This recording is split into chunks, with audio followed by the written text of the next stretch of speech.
Mom said, "You're the most useless child we have." Everyone stared. I stood up and said, "Then stop calling me when you need money." Her face fell, and everyone stopped breathing. I'm Linda, 32, the invisible middle child. My older brother Michael is the golden boy doctor. My younger sister Karen is the precious princess lawyer. I'm stuck in the middle, desperately trying to earn a fraction of their attention. Growing up, I worked twice as hard for half the recognition. Michael got praised for B's while I needed straight A's just to get acknowledgement. When Karen threw tantrums, it was cute. When I raised my voice, I was disrespectful. When I chose marketing as my college major, my mother's face fell. Marketing isn't a real career, Linda. That's just playing with pretty pictures. Why can't you be more like Michael and choose something that actually helps people? But what my family didn't know was that I'd been their secret financial lifeline. For 2 years, I'd been sending Mom $1,500 monthly for car payments when Dad's business struggled. When Dad needed surgery, I covered $3,000 in medical costs. When Michael's student loans defaulted, I paid $4,000, my house down payment savings. When Karen needed $2,000 for bar exam fees after blowing her trust fund on Europe, guess who covered it? Every time, Mom made me promise not to tell anyone. It would embarrass them, she said. Meanwhile, at every family gathering, she'd dismiss my career and compare me unfavorably to my siblings' real accomplishments. This past Christmas, I finally had amazing news to share. David had proposed in October. The ring was perfect. And more importantly,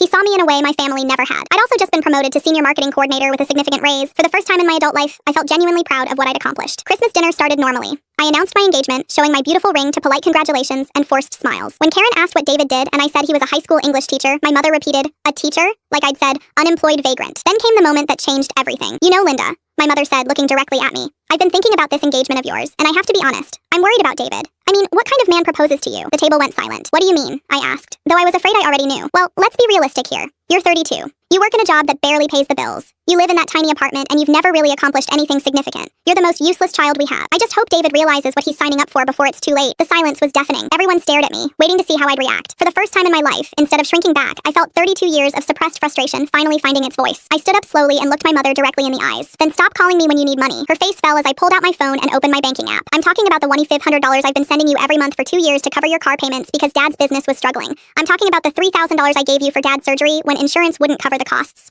I'm talking about the $2,000 I sent for Karen's bar exam fees because she'd spent her trust fund on Europe." I started reading actual transactions. September 15th, 2022, $1,500 to Patricia Walsh for car payment. October 3rd, $1,500 to Patricia Walsh for car payment. November 7th, $2,000 to Robert Walsh for medical expenses. My father was staring at my mother with an expression I'd never seen before. "Patricia, is this true? Remember when Michael's student loans went into default?" I continued. "Who paid those off?" "It was me. $4,000 that I'd been saving for a house down payment. Mom made me promise not to tell anyone because it would embarrass you." My Aunt Susan was staring with her mouth open. My grandmother was nodding as pieces of the puzzle clicked into place. "You want to know what kind of man proposes to someone like me?" I said, my voice growing stronger. "The kind who sees that I've been single-handedly keeping this family financially afloat while working my supposedly meaningless job. The kind who recognizes that maybe I've been sacrificing my own dreams to take care of everyone else while being treated like I'm worthless." I gathered my purse and coat. "Well, congratulations. You're about to find out exactly how useless I really am. Because as of today, the Bank of Linda is permanently closed." 6 months later, David and I married, surrounded by people who genuinely respected us.